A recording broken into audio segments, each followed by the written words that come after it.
my sign. It's a 1/4 inch. I want to look. I want to make sure my staples do not go all the way through that sign. I don't think that they will, but let's be doubly sure, because it's not quite a 1/4 inch. So this is what we can do. We can add in a spacer, which is a nice little buffer on the back of our sign to kind of give us a little bit of a buffered edge.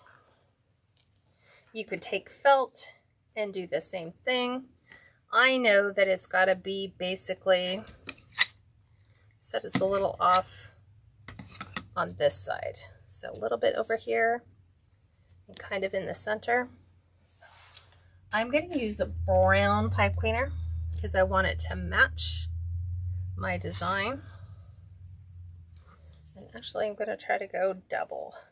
I'm going to do double here because I really need it to not penetrate my sign. Let me just double check. It did not. So good thing we added a little bit of a spacer, just like that. Little twist to make sure that does not pull through. If you want to leave the twine on, you can. It could be still utilized, like somebody could take this off and say, hey, I don't want to use that as a wreath sign. I want to use this as a Christmas ornament. Super cute. No problem. Just go ahead and remove the staples. Again, I'm going to fold because the double layer worked really good.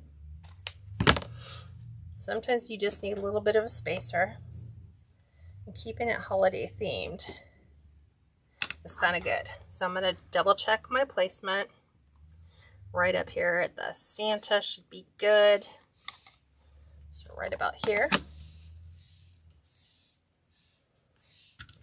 Ooh, needed my pipe cleaner.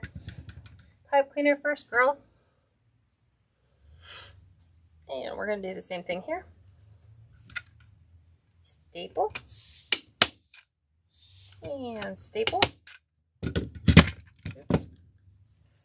And completely missed that one. There we go. Nice little twist so they don't come through. Sign is completely undamaged.